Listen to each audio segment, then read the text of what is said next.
Another day, another workout routine for today. So ngayon ko nga lang ulit naisipang mag-voice over at mag-video kasi nakakatamad talaga mag-video kasi parang doon na lang talaga nalalaan yung oras sa video na yan. Baga mas lamang yung video kaysa dun sa routine na nagagawa ko. Char. Ayan nga yung ating routine ay para sa ating butt and sa slim waist. First, ayan, inayos ko nga muna yung buhok ko para wala tayong sagabal sa pag-workout. Pwede na nga lang itong kalbuhin ay matagal ko ng kinalbo. Char! Paikli nga, hindi mo kaya eh. Char! Yung ba mga auntie ko, may nasimula na ba kayo? Patapos na naman ang taon. Baka New Year's resolution na naman ang pagdadayet o pagpapapayat. Ito na nga, bibigyan ko na kayo ng number 1 tip kung bakit nga ba ako sinipag mag-workout. Motivation ko lang talaga dati yung mga tumatawag sa akin mataba, mukha daw akong gasol. Parang naging ko siya, motivation para magsipagan ako mag-workout. So, yun. 6 years and counting na akong nag-workout. Natitigil lang ako nung nabuntis ako. Tapos bumalik lang ako ulit after 6 months siguro kasi CS ako. So, bawal pa ako ng mga intense workout. Bagay lang sa akin yung mga light workout lang. Follower kita, masusubaybayan mo yung start ko ng pag-workout no na CS ako. So, balik tayo dito sa video guys. Yung ang ginawa ko dito is nag-stretching muna ako para hindi mabigla yung ating mga muscle. Routine na to is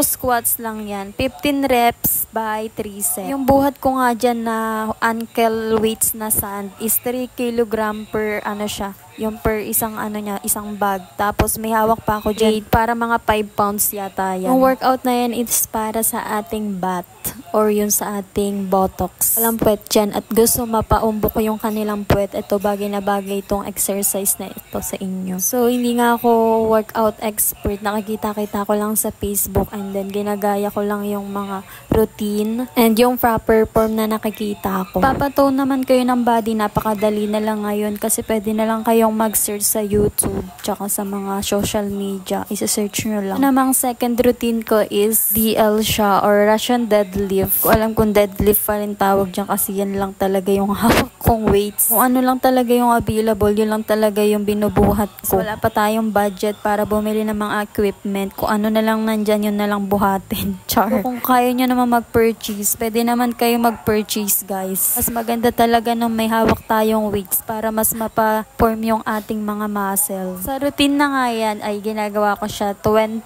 repetition by 3 sets. Since magaan lang naman siya kaya mas madami talaga yung repetition at set na ginagawa ko. Siguro kung mas mabigat, kaunti lang. Mostly kung makikita yun sa mga videos ko, mostly target ko talaga is butt workout kasi ito talaga yung pinaka-insecurity ko sa katawan ko. So after niyang routine na yan, pwede kayo mag-rest up to 2 minutes bago yung susunod na set. So ito na yung sunod na workout ko para naman sa waist natin. Pwede gumamit kayo dyan ng timer. Mag-timer ka lang kayo ng 1 minute. Effective nito pang slim ng waist. Ayan, kung meron kayong mga taba-taba sa likod, sa gilid.